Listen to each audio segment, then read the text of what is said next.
Ni se tiña con sangre de hermano.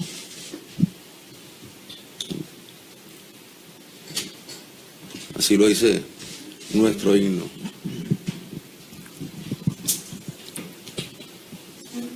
Es bueno pensarlo, es bueno decirlo, reafirmarlo, pero qué difícil es practicarlo. Ese es el reto que hemos tenido a lo largo de toda la historia los nicaragüenses. Una historia en donde han habido baños de sangre. Una y otra vez, una y otra vez, una y otra vez.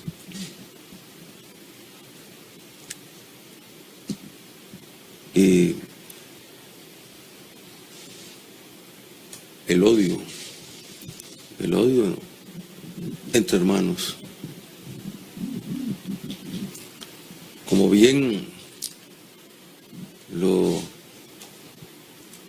dice Darío en los motivos del lobo. El lobo salió horrorizado, más bien, cuando vio la envidia, el odio, así lo dice Darío. Hermanos, hermanas se hacían en la guerra.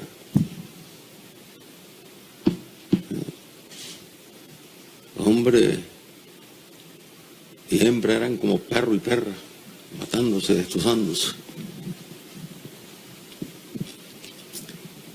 Y cuántos esfuerzos para alcanzar la paz en diferentes periodos de nuestra historia.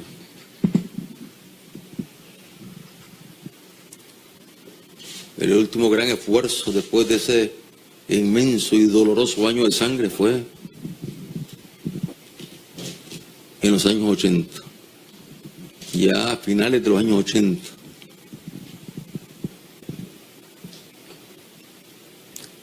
Con los acuerdos de paz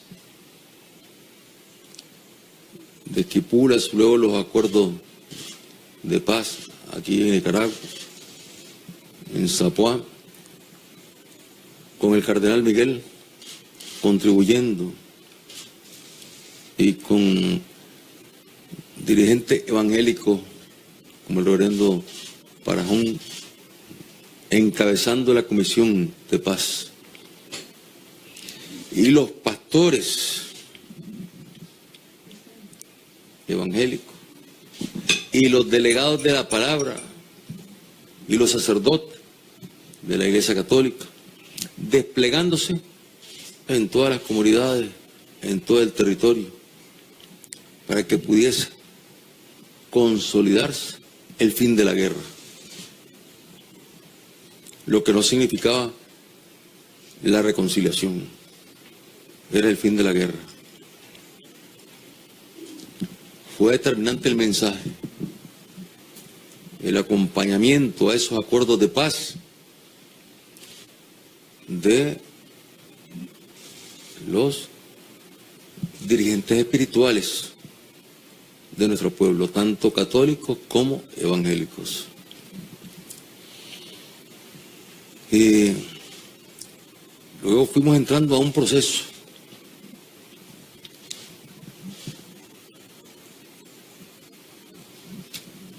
Primero, en la etapa del 90.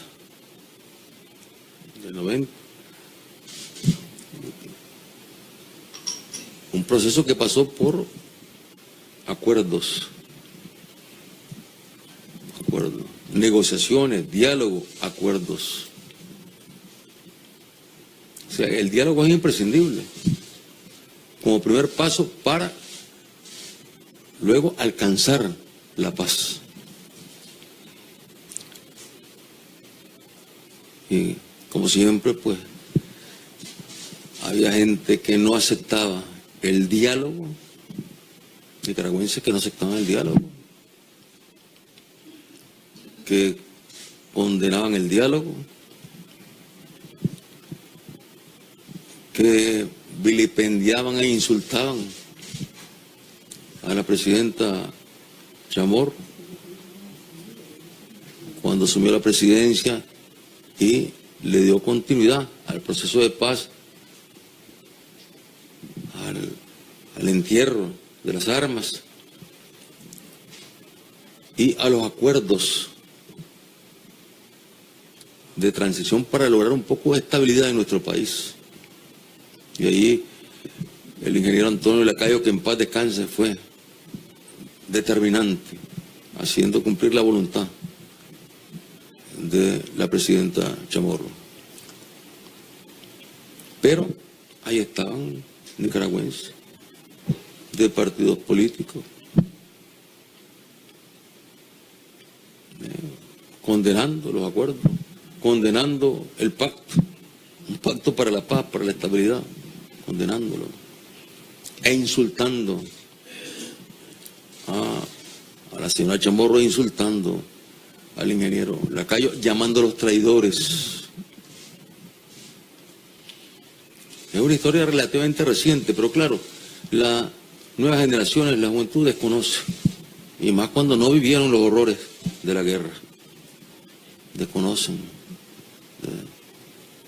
primero lo que es el dolor, la tragedia de la guerra, el terror de la guerra, cómo sangra la patria, cómo sangran las familias cuando se impone la guerra. Y luego, que para poder finalmente alcanzar la paz, hay que dar el primer paso dialogando. ¿Cuánto nos hubiésemos ahorrado si hubiésemos podido dialogar? Pero no queríamos dialogar. Y la sangre corriendo. O sea, había una resistencia al diálogo de una parte de los nicaragüenses que apostaban a la guerra. Y nosotros promoviendo iniciativas de paz, con el acompañamiento de pueblos hermanos de América Latina, de Europa, y luego consolidándose este esfuerzo con los hermanos centroamericanos, hasta alcanzar los acuerdos de Esquipula. Hasta que finalmente, yo he contado, y creo que este es un momento oportuno para recordar aquella anécdota cuando se da la primera reunión entre la Comisión del Gobierno de Nicaragua,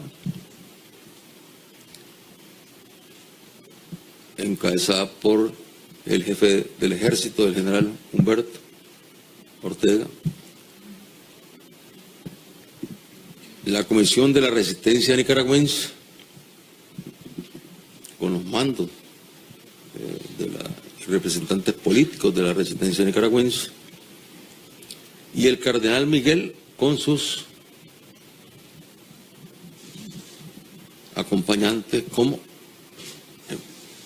promotor del diálogo. Y se da la primera reunión, pasa con la delegación del gobierno, pasó pasó la delegación del gobierno, bueno, ya vino el planteamiento pues, del gobierno, la propuesta del gobierno para iniciar el diálogo. Era iniciar el diálogo. Y de ahí, lógicamente, las negociaciones y después los acuerdos y el plan para la paz, cómo ponerlo en práctica. ¿Entre quiénes? Entre las fuerzas que están chocando en la guerra. Y después que el cardenal escucha a la comisión del gobierno, que sale la comisión del gobierno, se retira, entonces ya el cardenal dice, ya puede pasar la representación de la resistencia, que estaban ahí mismo cerca, esperando. Y de pronto el cardenal ve que pasa el tiempo, pasan los minutos, y no ingresan. Entonces se empieza a preocupar el cardenal. ¿Será que ya no van a venir? ¿Será que ya no se va a poder dar el diálogo para la paz? Estaba preocupado y empieza a preguntar. Hasta que luego entran. Y cuando entran, el cardenal lo saluda y le preguntó cómo estaban, que me estás esperando. Entonces le responden, es que eminencia, le dice, cardenal, no queríamos respirar el mismo aire que habían respirado los sandinistas. ¿Hasta dónde el extremo del odio? ¿Cómo el odio enferma? ¿Cómo el odio enferma? Hasta esos niveles. O sea, no querían, entonces ellos estaban esperando que el aire que habían respirado la delegación del gobierno, bueno, ya circulara y que cuando ellos entraran ya hubiese otro aire diferente. Hasta esos extremos. Y es bueno que esto lo conozca la juventud nicaragüense. Que lo conozcan estos muchachos, estudiantes, que han estado en esta protesta. Que conozcan.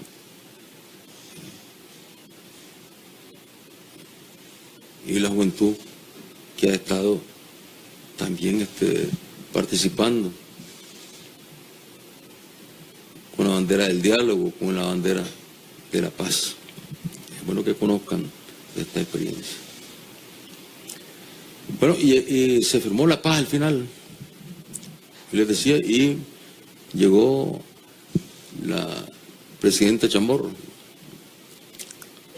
Después de las elecciones que realizamos en nuestro país, de las segundas elecciones que realizamos después del triunfo de la revolución, la realizamos el 25 de febrero del año 1990, esas elecciones. El Consejo Electoral, toditito sandinista. El Consejo Supremo Electoral, toditito sandinista.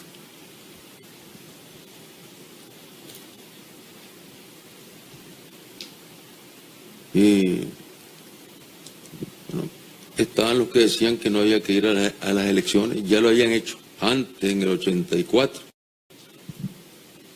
que no había que ir a las elecciones porque estaban apostando por la guerra, y claro, no habían acuerdos de paz.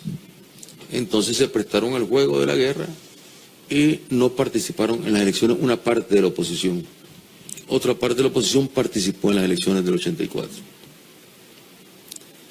Para el 90 está la misma discusión, que para qué vamos a participar en estas elecciones si el Consejo Electoral es toditito sandinista, toditito. Y los consejos electorales en los departamentos, la mayoría sandinista.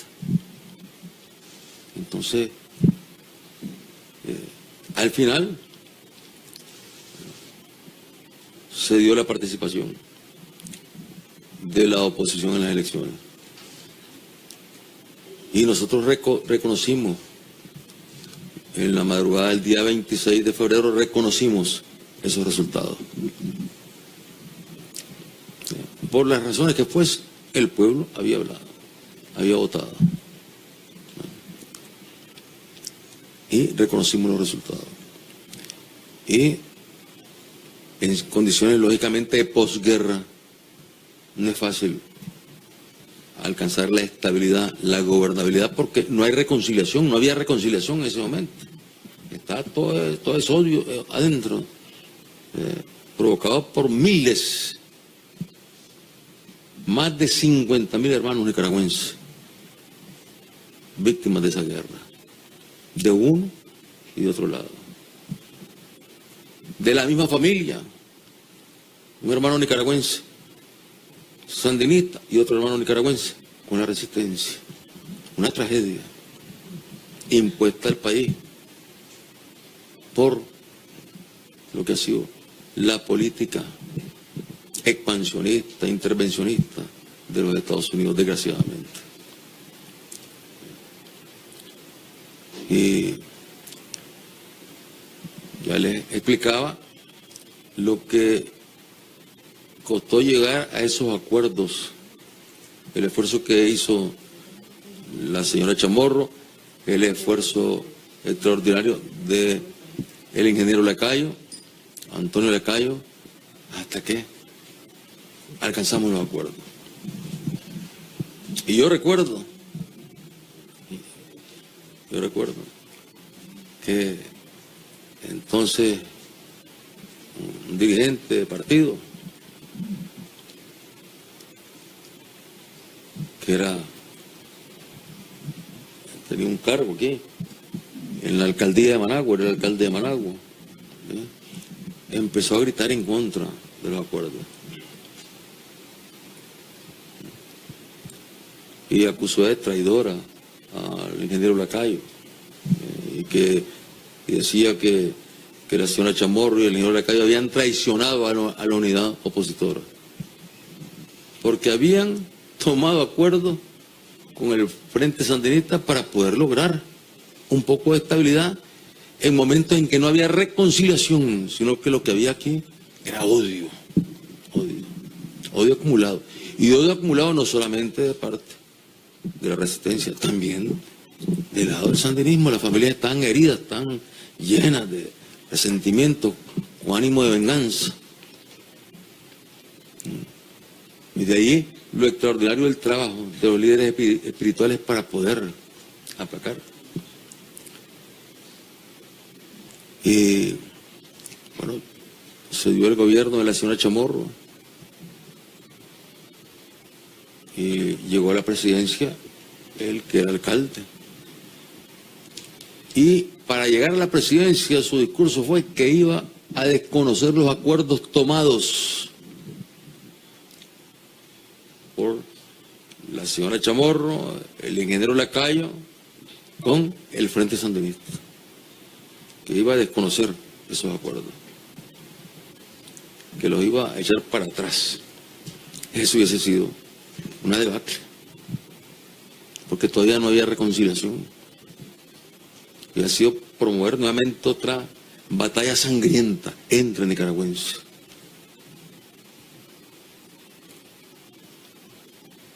Y claro, habían tanto temor, tanta inseguridad,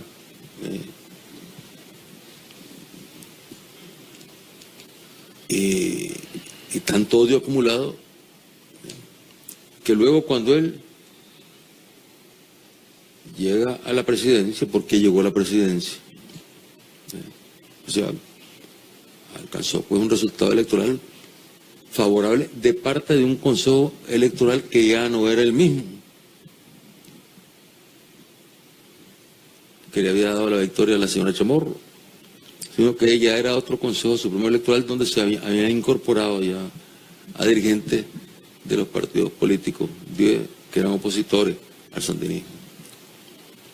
Y aunque nosotros lógicamente cuestionamos pues todo el proceso, vimos cosas indebidas, incorrectas, al final pues acatamos, teníamos que acatar lo que dice el juez, aunque el juez se equivoque. Eso en un partido de béisbol, en un partido de fútbol, en una pelea de boxeo, ya no digamos en unas elecciones, o en un fallo judicial. O sea, nunca quedan satisfechas de dos partes. La parte que perdió queda insatisfecha. Pero bueno, llegó él a la presidencia, el doctor Arnoldo Alemán, y se dio cuenta que en realidad que si queríamos estabilidad no había más camino que dialogar. Y se abrió una mesa de diálogo en la que participamos y se tomaron acuerdos muy importantes para el país, para darle un poco de estabilidad al país. El país, ¿cómo darle estabilidad a un país después de ese tipo de guerra y sin reconciliación todavía? Entonces, se fue ahí haciendo el esfuerzo en esa mesa de diálogo y finalmente se lograron los acuerdos. O sea, el doctor Alemán entendió que no era posible revertir lo que se había, porque hubiera sido un desastre, hubiera sido otro baño de sangre para Nicaragua. Y ahí también se hicieron reformas. También en el gobierno de la señora Chamorro se hicieron reformas a la Constitución. En la Asamblea Nacional. Y después con el doctor Alemán se hicieron reformas también a la Constitución. Luego, estamos hablando de una historia, fíjense, ya después de la paz, sin reconciliación, de una historia de 17 años. Y quiero que le escuchen los muchachos y muchachas que tienen 17 años ahorita.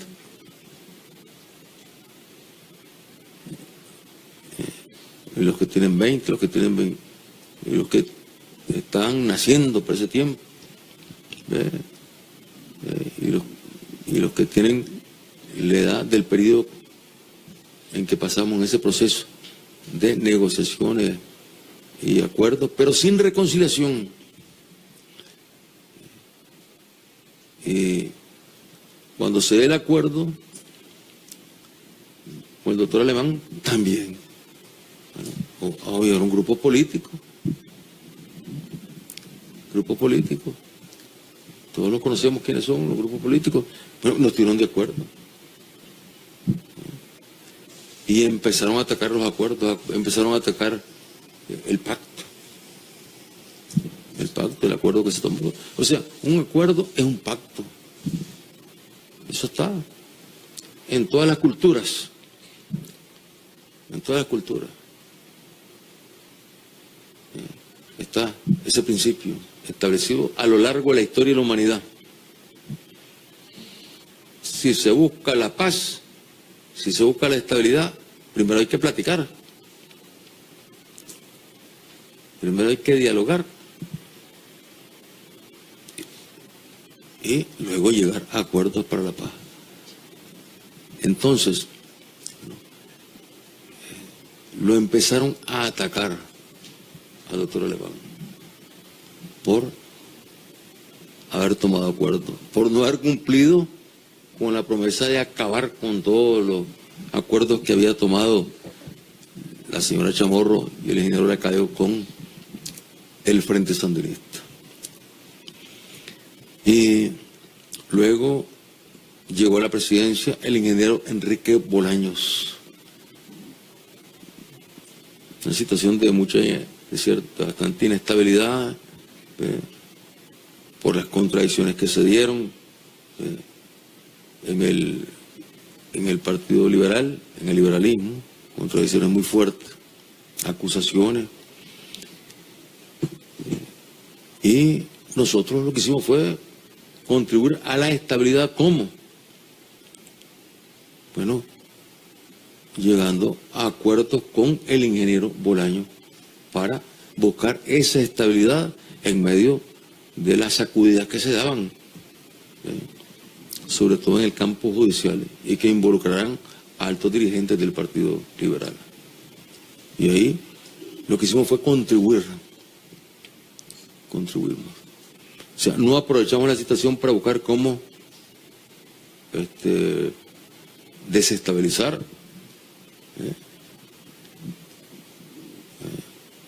sino a buscar cómo contribuir. Bueno, y el ingeniero Bolaños logró cumplir pues todo su periodo. Y yo diría que para ese momento, de forma muy gradual, desde los 90, pues que se dieron las primeras señales de reconciliación.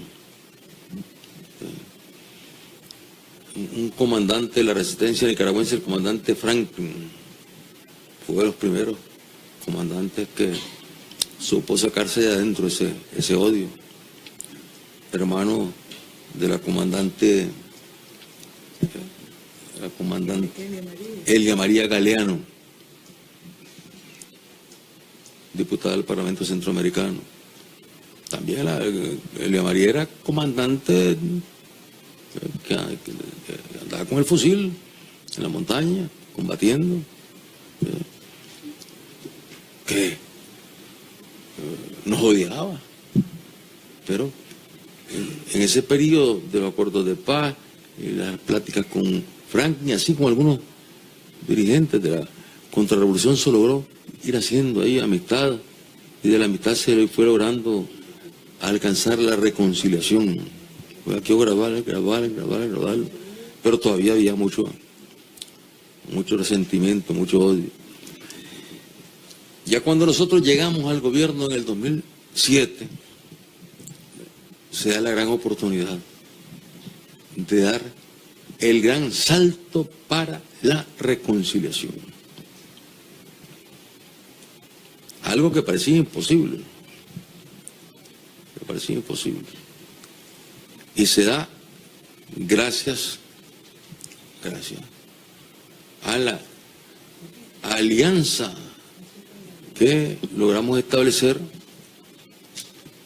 logramos construir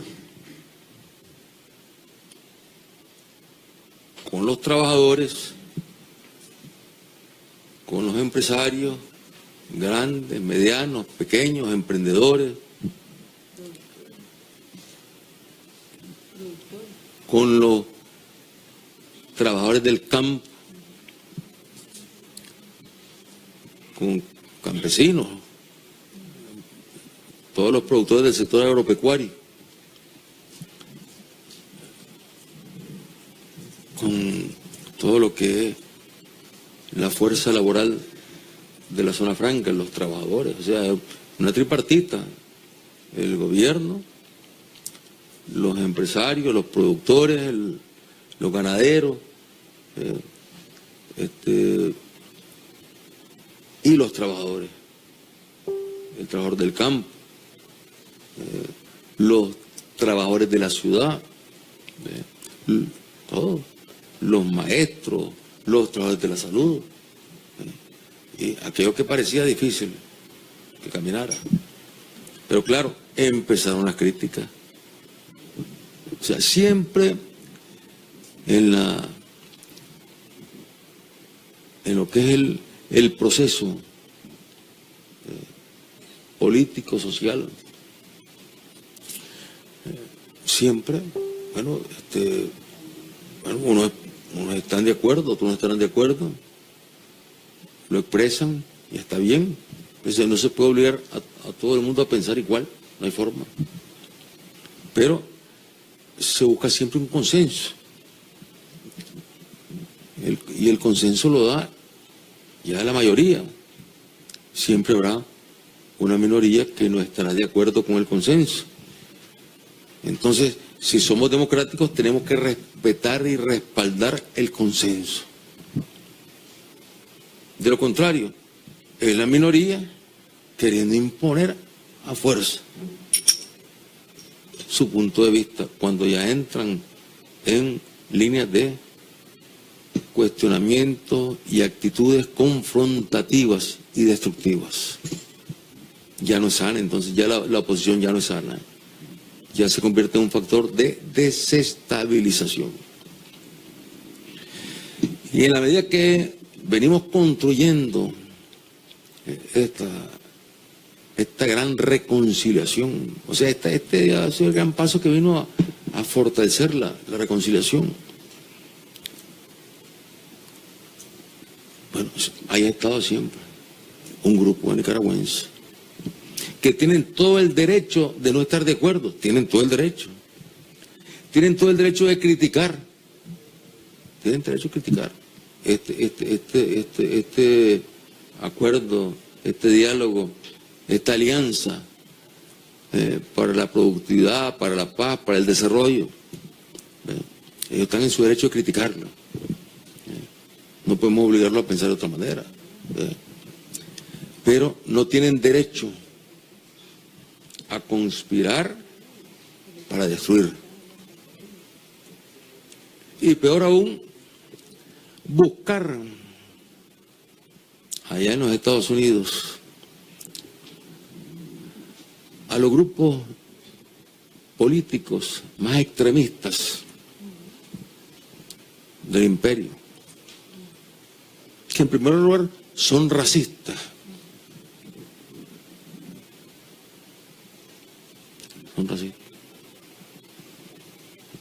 y son exterminadores. Ellos van en la línea de la exterminación. Los van a buscar. ¿Para qué? Para poner quejas y que ellos les financien, porque las quejas van acompañadas ya de planes de desestabilización y que ellos les den el financiamiento. Claro, esto lo maneja nada más la cúpula de estos grupos políticos. Esto no lo conocen sus bases. Sus bases no saben cuánto dinero reciben de parte de organismos de los Estados Unidos que los trasladan a Nicaragua a nombre de determinados proyectos, pero lo que hacen es triangular. Esos recursos no llegan a esos proyectos, dejan un poquito para el proyecto, el resto va para la conspiración.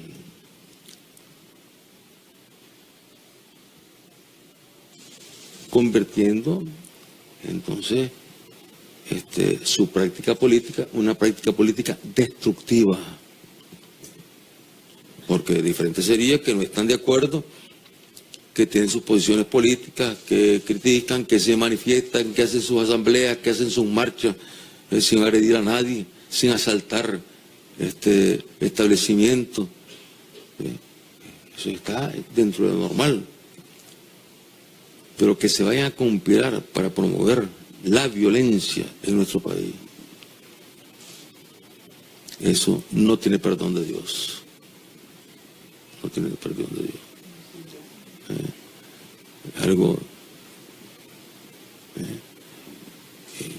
Algo terrible realmente.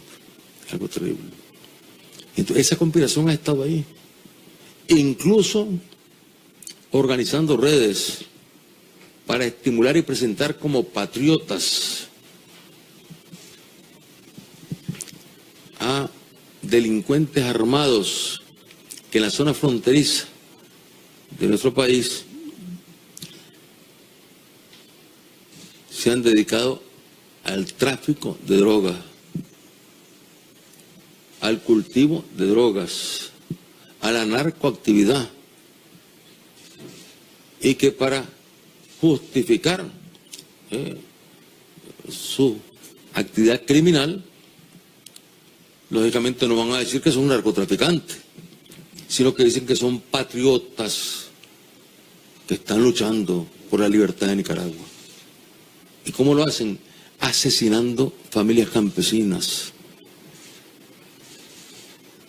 Son centenares los nicaragüenses, campesinos, productores, que en toda esa zona han sido asesinados desde el año 2007, que llegamos al gobierno, por esa banda, que ya se venían articulando desde antes para asesinar sandinistas, para asesinar productores, para extorsionarlos. Y si el productor no les entregaba lo que ellos querían, entonces lo asesinaban. Ustedes han conocido, hermanos nicaragüenses, los reportes de la policía, del ejército, cada vez que se dan este tipo de enfrentamientos. Entonces, resulta que estos asesinos que andan con armas de guerra, cuando caen en combate con el ejército, con la policía, entonces, pobrecitos, hay que ir a los derechos humanos para pedir por ellos. Pero los que van a los derechos humanos para pedir por ellos, nunca han ido a los derechos humanos para pedir por los campesinos, por los niños, por los productores que han sido asesinados por estos criminales. ¿Por qué? Porque está ahí lo que es, desgraciadamente está ahí, la contaminación del aprovechamiento político de estos grupos políticos que aprovechan cualquier cosa para buscar cómo, decimos aquí en Nicaragua, buscar cómo pues, sacarle rédito, y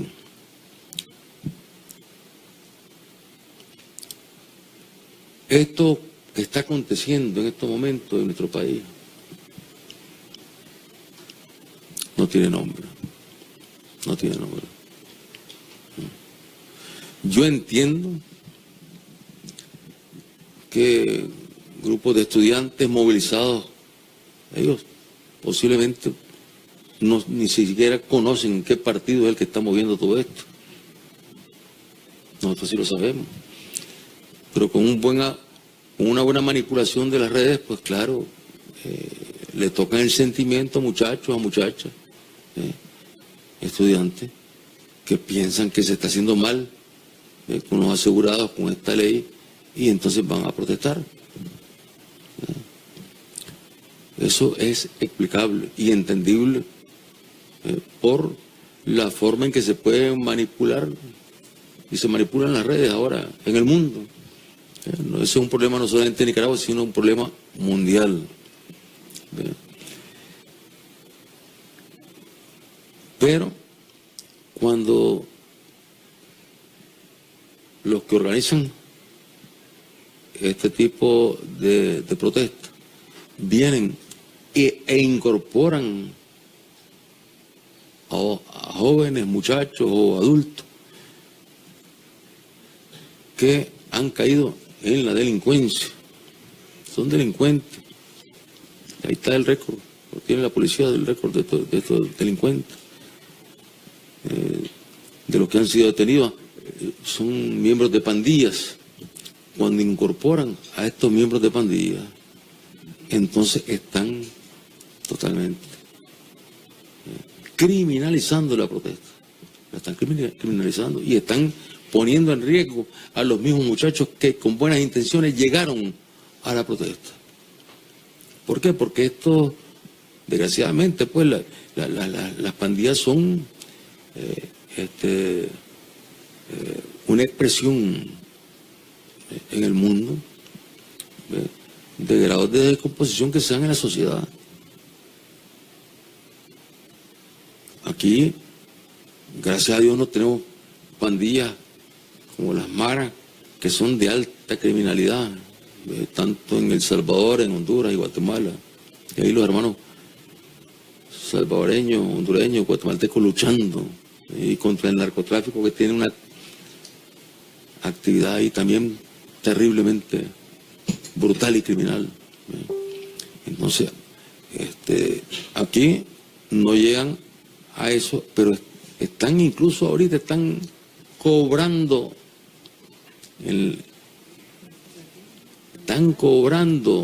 a la gente para que pasen, para dejarlos pasar, donde ellos están controlando, lo están haciendo sobre todo en horas de la noche. Y luego andan armados de pistolas, de revólveres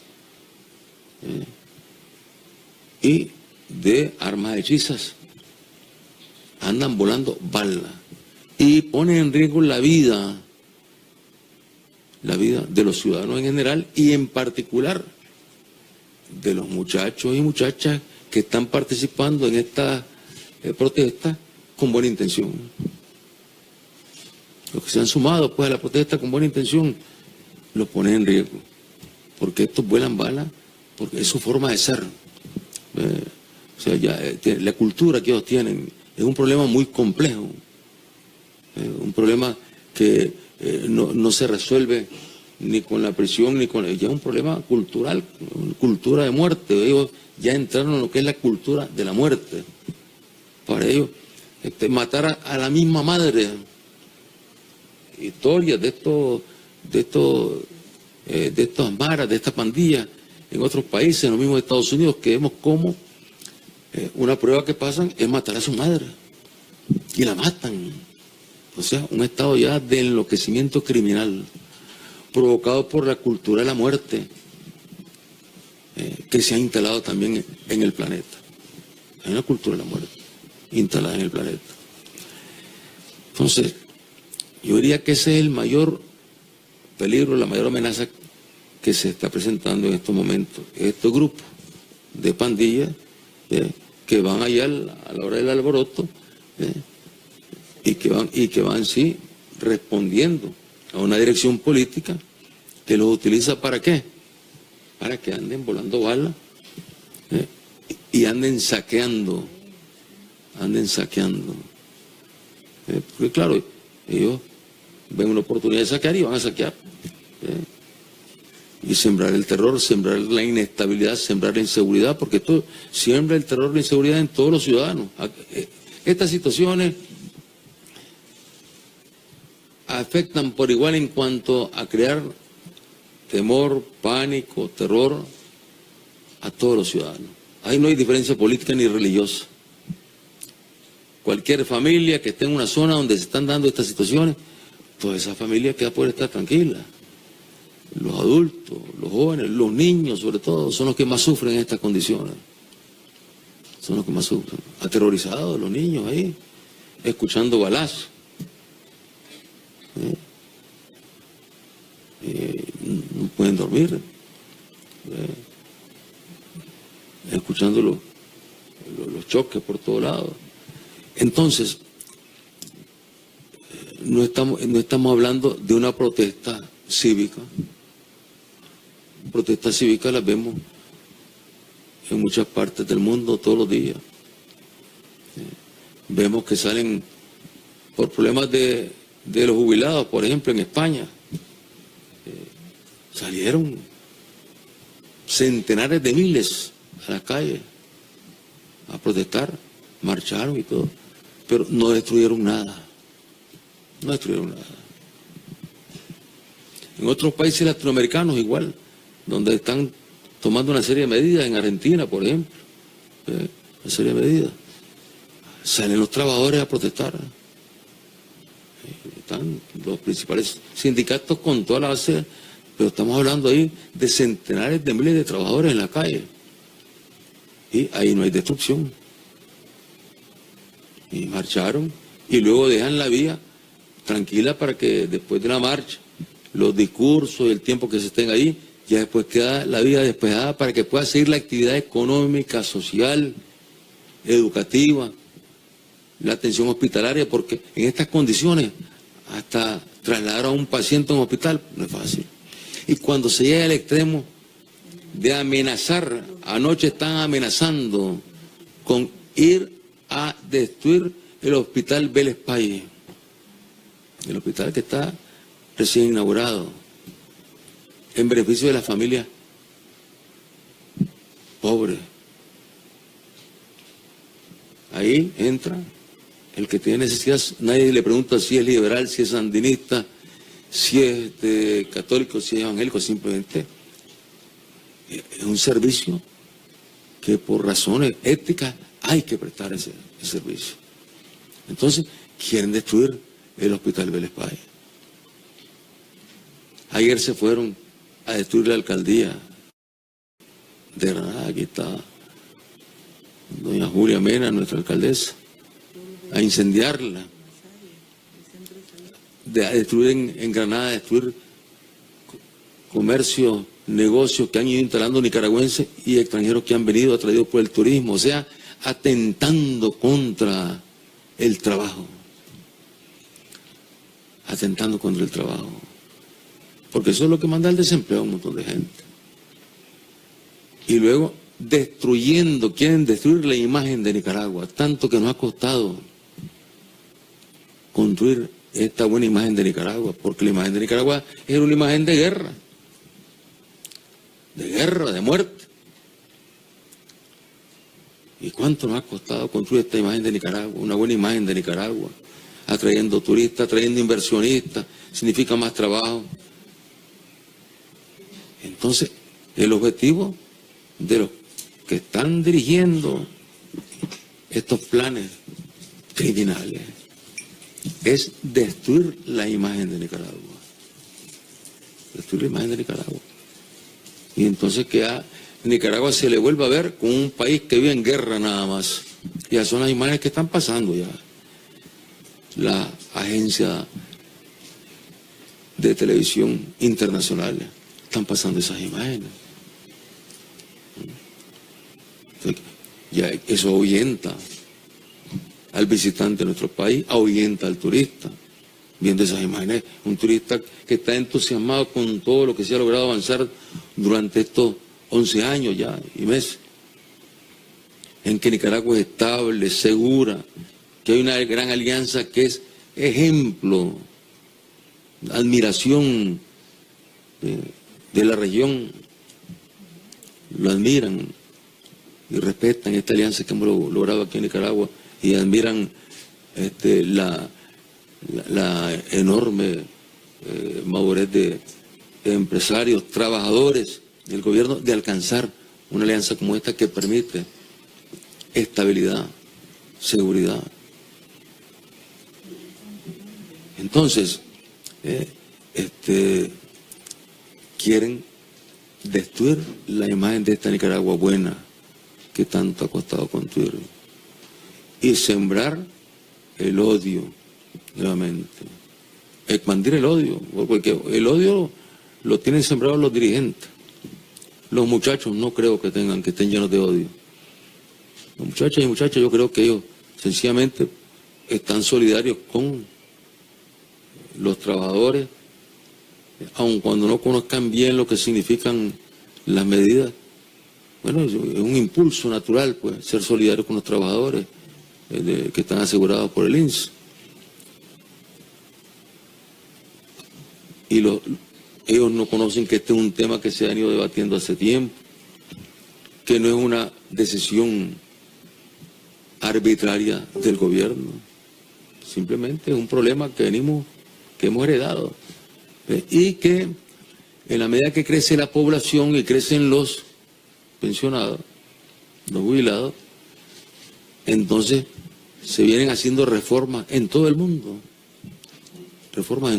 donde, entre otras cosas, vienen y ponen la edad de jubilación ya no a los 60 años, sino a los 65 años. Y le hacen para el trabajador cuotas mucho mayores de las que están planteadas en lo que se presentó aquí, de parte de la directiva del INSS, de la Seguridad Social. Son medidas mucho más fuertes, pues, que han sacudido a muchos países ricos, países desarrollados, pero que aun cuando tienen tanta riqueza, no pueden cubrir la cantidad de pensiones que van saliendo después de la edad que tenían, porque se ha incrementado, ¿ve? Gracias a Dios se ha incrementado, ¿ve? Lo que es la expectativa de vida, y donde antes la gente fallecía a los 50 años, porque cuando se aplicaron estas normas, la gente fallecía entera todavía, a los 50 años, a los 60 años, había uno que duraba un poco más. Entonces por eso se estableció los 60 años. Pero ha crecido la población y entonces la única forma que encuentran en esos países ricos, desarrollados, con toda la riqueza que tienen, Y uno se pregunta, ¿y por qué no reparten esa riqueza para no quitarle esos derechos? Pero es que no dan la cuenta. Los números no dan, ese es el problema, no dan.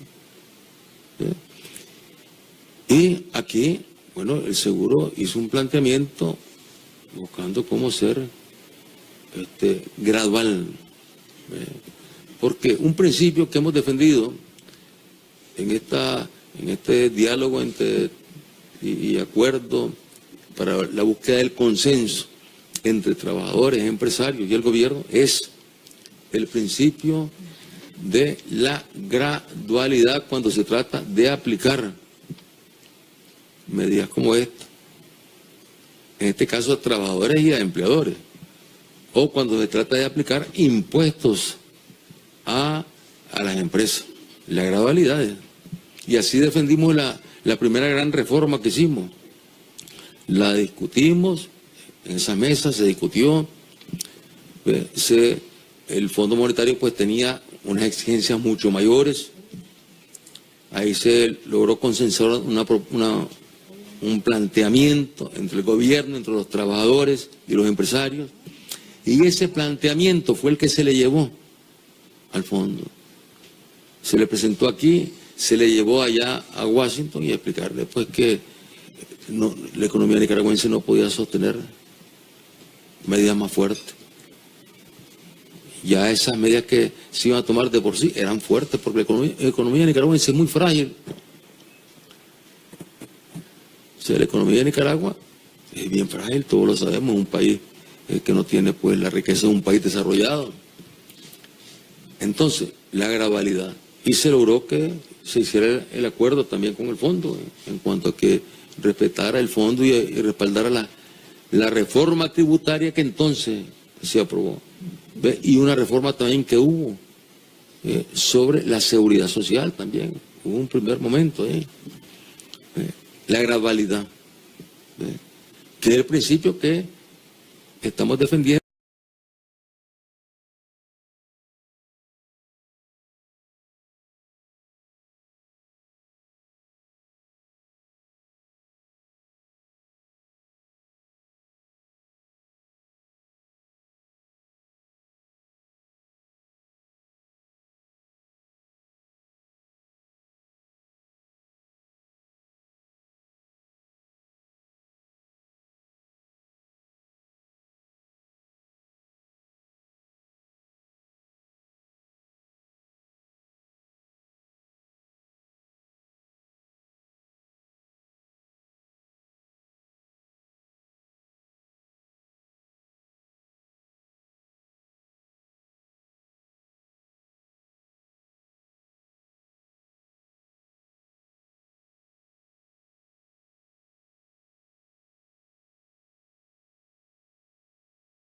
Siempre